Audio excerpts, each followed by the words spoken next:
Good afternoon, nice to be back again. Right, today we're going to do something a little bit different. I'm going to show you some techniques you can do using bits of old store card or credit card, bank cards that are out of date, but make sure that you do cut all the numbers out and everything so that for obvious reasons. I've got several all different shapes and sizes and I use them for different purposes.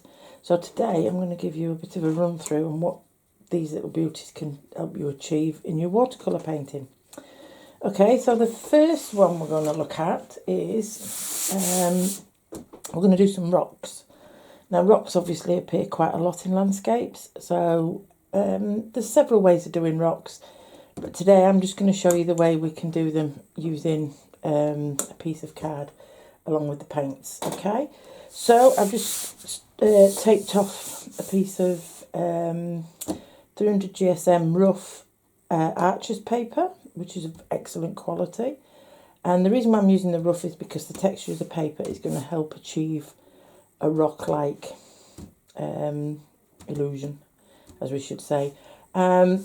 It's taped down on the board and I've taped it across the middle, so we're going to do another piece on something else there, but just for now we're going to do the rocks here.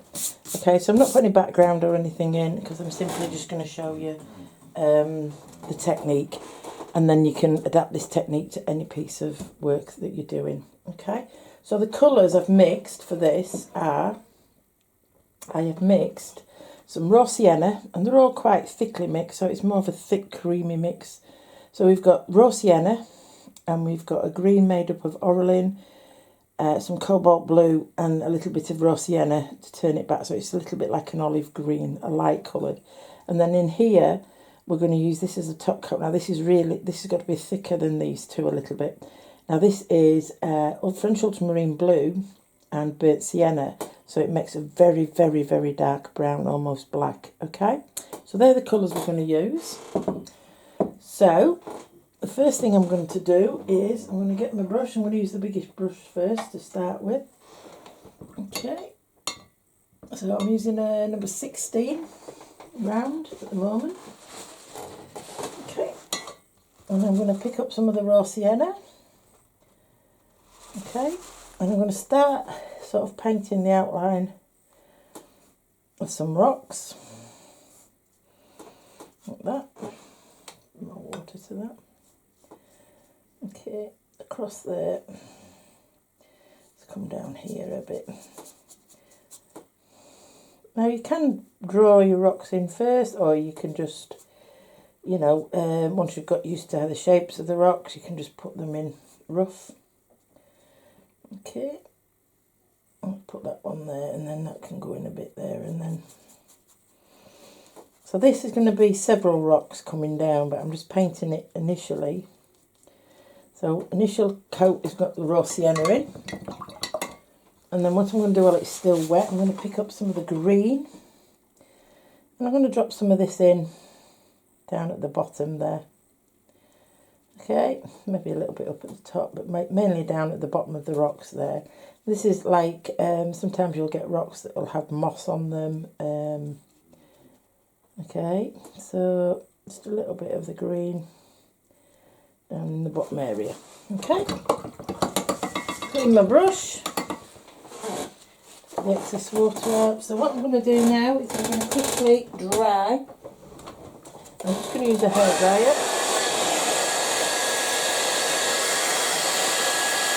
Welcome back. Now it's dry. So now what I'm going to do, I'm going to move to a smaller brush. So I'm going to use a size 12 this time. Make sure your brush is clean. Take off some of the excess. Now, the next colour we're going to use is the ultramarine blue and burnt sienna. So this is a really thick consistency. Okay, so you can see there, it's near enough out the tube, but it's not quite. So it's very, very, very, very thick and dark. So what we're going to do, we're going to now put that more or less all over what we've already painted on. Okay, and pull it down. Okay, cover that up.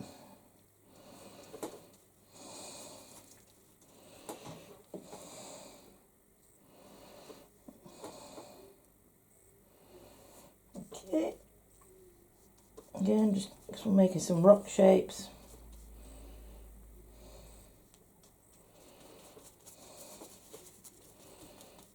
Fairly thick. Water it down a bit there, that's it. Okay. Just mix a little bit more of that up. So, make sure you mix plenty. Okay.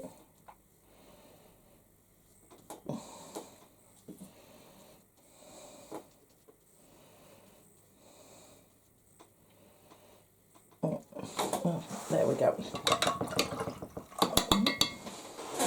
So now, clean the brush. Now then, this is where the magic appears. So we're going to get hold of one of the cards. And I'm going to start from the rock that would be furthest away. And then you've got to imagine, a good imagination of what your rocks look like. And you need to pull the card using this rounder edge to make the shapes. And just the shapes of the rock. So if we start sort of here, pull it, and I'm dragging the paint down to there. So you can see what it's doing is I can clear the edge of the card, so we can start again and then go back up again and then make another shape there. And what I'm going to do here is the shape there. What I'm doing is I'm scraping off the paint and I'm sort of trying to create rock shapes as I'm coming down. There we go. And there you have it. It's as simple as that. And then if you need to, or if you want to, you just get another smaller brush, pick up some of this, the darker colour that we mixed. And if you want to, you can just add in some bit more shadows if you want into certain areas. If you feel you need a bit more shadow in between the crevices there, just to create. Okay.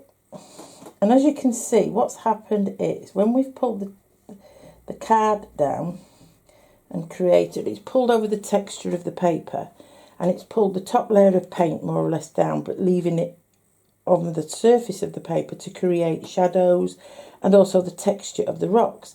And if you look carefully as well, what's happened is the colours that we put on initially, so you've got some of the green coming through here and the raw sienna there. So you're also, again, creating colour, tone and texture, but without having to paint every single stroke.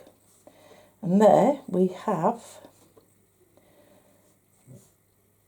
a small tutorial on how to do rocks using a card. And you can have some great fun.